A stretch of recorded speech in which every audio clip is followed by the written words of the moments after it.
You're watching CNC3.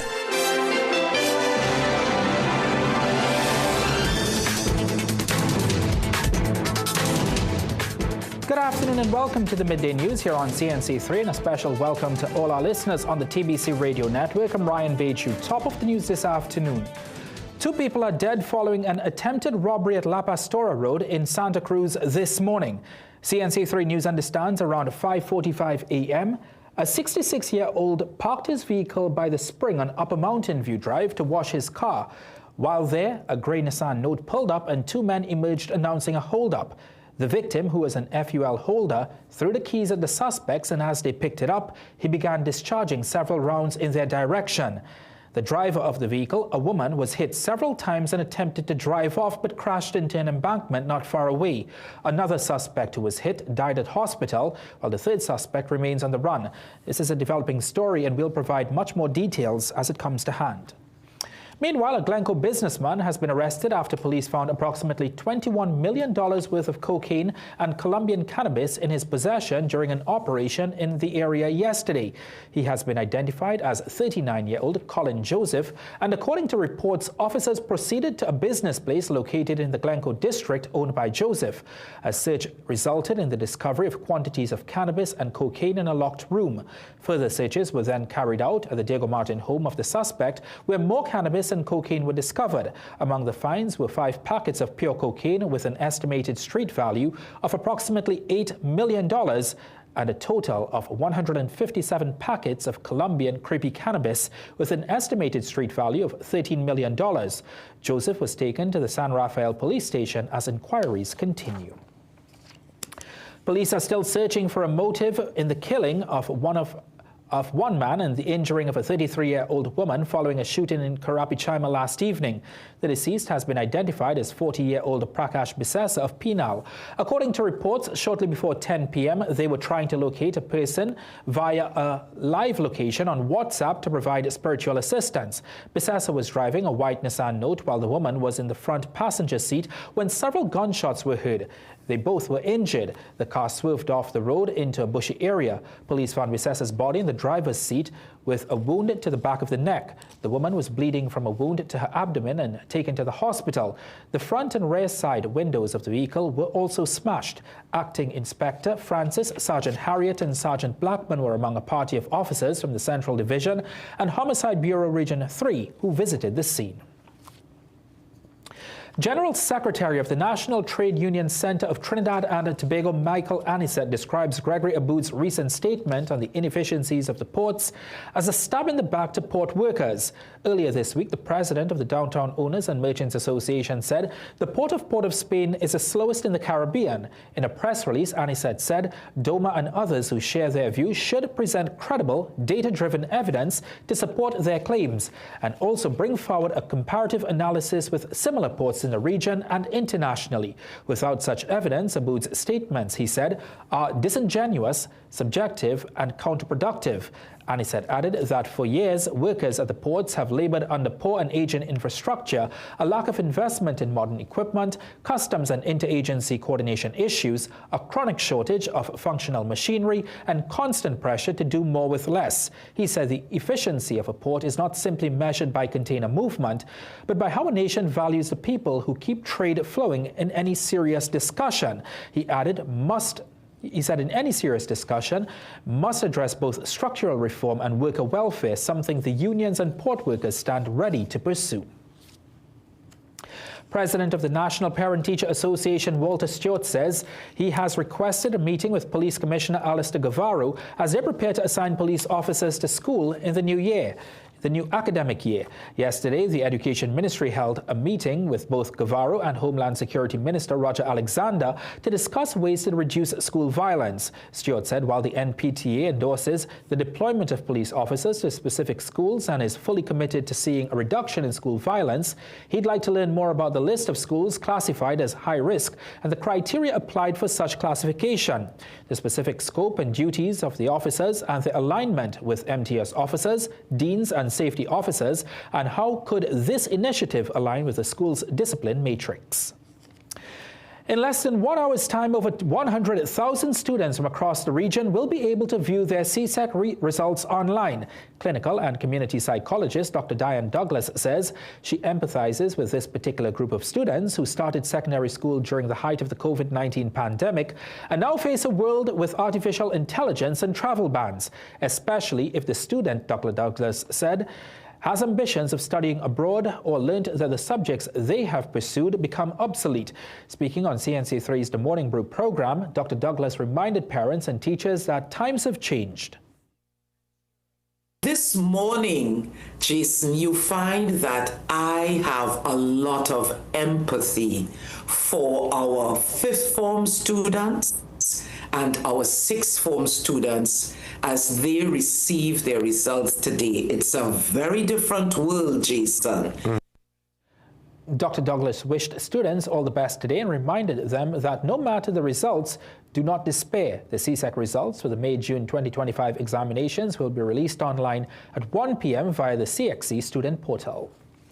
Well, in case you missed it, Pan Trinbago President Beverly Ramsey Mo is calling on the government to pause the construction of community centres and instead refurbish pan yards, which she says are shaping youngsters into better people. Speaking at the youth edition of Steel Pan on the Promenade earlier this week, Ramsey Mo said they do much more than just play the music. She said they also pour into the lives of young people using the Steel Pan and the band as a vehicle for social transformation. And I can guarantee you that not one of these young people will end up as a social statistic here in Trinidad and Tobago. We ensure that we take them away from a life of crime. We ensure that they are prepared not to thrive in poverty. We are sending out right now, and I've been saying it, we can pause on the construction of community centers. Ramsey Mo said while the millions spent on community centres are good, the young and old people who occupy pan yards should not be forced to use the bush. And the young people showed up and out today on the Brian Lara Promenade. We'll have some of those highlights later on our social media platforms. Let's take a break. When we come back, we'll have a lot more in sport for you. This Java bring the whole family to La Vega Estate, Trinidad's #1 family-friendly destination, open daily, including weekends and public holidays. La Vega is more than Trinidad's leading garden center. It's packed with fun for everyone. New this season, thrilling ATV tours for the adventure seekers, plus 2 large pools, fishing, nature trails, playgrounds, and more. Camp under the night sky. Make a booking for an unforgettable family getaway. Call or WhatsApp 714-5969 to plan your next adventure today. You can tell from the crowd who's up next. It's Trinray's star player, whose world-class stats put him in a league of his own. Trinray's risen to become a true force to be reckoned with. With an unbeaten Carry A rating, they boast a strong solvency and A-class service. Ladies and gentlemen, you're witnessing Trinray's financial and technical strength at its best. Trinray, premier insurance coverage for less. Get the best in affordable eyewear. Frames with blue filter lenses and eye exam, $399. Single vision lenses with transitions on designer frames, $799. Progressive transitions with designer frames, $1,399. Happening only at Seaview Optical. Affordable eye care for everyone. Great deals with PRW Back to School. Save big with laptops starting from $3,100. Sky 7-inch tablet only $465. Need a printer? We've got it starting from $625. Get a 40-inch RCA TV only $1,850. 19.5-inch LG monitor $699. Secure your home with our security combo starting from $3,000. Call PRW today 285-9779. Check us in store for keyboards, webcams, stationery, and lots more.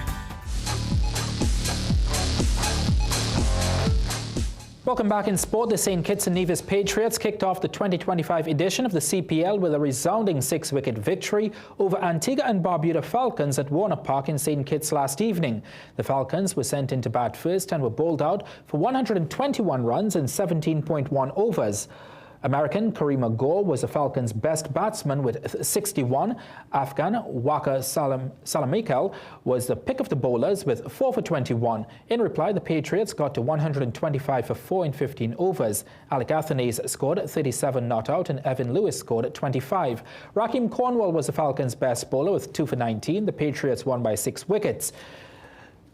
Salam Keel was named man of the match. Let's take another break. We'll be right back. Every day at the castle, long before we open our doors, our work begins. Our famous seasonings are mixed in advance. We select our fresh chicken parts and prep our delicious sides. Then we fire up the fryers and rotisserie oven. Everything is made with tasty local herbs, spices, and the same long-loved recipe since 1968. So, when you come in, remember that we uphold our culture and our taste. Just for you. We are your Royal Castle. Plumbing problems? Don't guess. Call Plumbing Solutions at 628-4646. Proud to be serving Trinidad and Tobago for over 20 years. We do it all. Maintenance and repairs, new construction, sewer lines, inspection, drain cleaning, leak detection. We are licensed and insured. So call Plumbing Solutions at 628-4646. If you missed Season 5 of Spellbound, all episodes will air again on CNC3. These kids really know how to spell. KIOSK. APPRENTICE.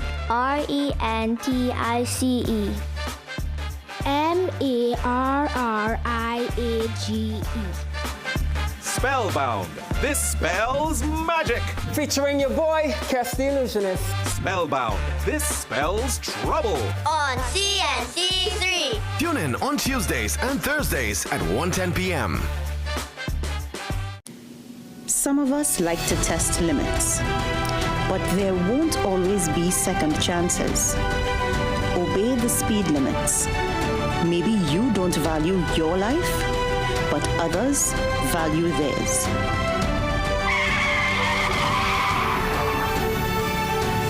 A message from the TTPS.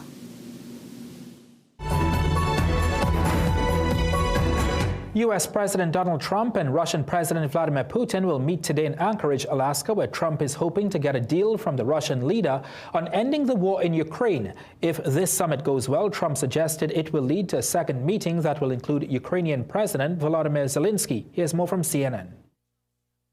We're going to find out where everybody stands, and I'll know within the first 2 minutes, 3 minutes, 4 minutes, or 5 minutes, like we tend to find out whether or not we're going to have a good meeting or a bad meeting. Just hours from now, President Donald Trump and Russian President Vladimir Putin will meet in Anchorage, Alaska, where pro-Ukraine demonstrators have lined the streets, and where Trump is hoping to make a deal with the Russian leader to end the war in Ukraine. I think that President Putin would like to see a deal. I think if I weren't president, he would take over all of Ukraine. If all goes well today, a second meeting could follow, which Trump says would possibly include Ukrainian President Volodymyr Zelensky and other European leaders.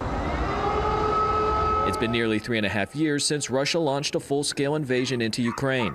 This map shows the area is now occupied by Russian troops. Nearly 14,000 Ukrainian civilians have died since the war began, according to the UN. Earlier this week, Zelensky saying this about Putin. He is definitely not preparing for a ceasefire or an end to the war. Putin is determined only to present a meeting with America as his personal victory. Russia is also hoping this meeting could restart economic relations with the U.S.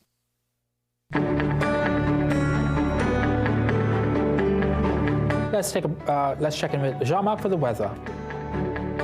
We had initially hot and sunny conditions over both islands this morning, with showers developing over southern Trinidad at first, with an isolated thunderstorm near Point Fortin.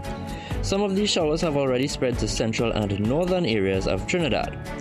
Now, while we usually look to the east for incoming showers, today they'll be moving in from the south due to Erin's indirect influence. This afternoon, we can expect scattered showers over both islands, with a high chance of thunderstorms over Trinidad. Erin has now become the first hurricane of the 2025 season, based on data from the Hurricane Hunter aircraft this morning. A tropical storm watch is in effect for Anguilla, Barbuda, as well as the French and Dutch territories in the northern leewards. Well, thank you so much for joining us for a look at the day's biggest developments so far. We'll have these stories and much more in our major newscast on 7 p.m. Have a great day.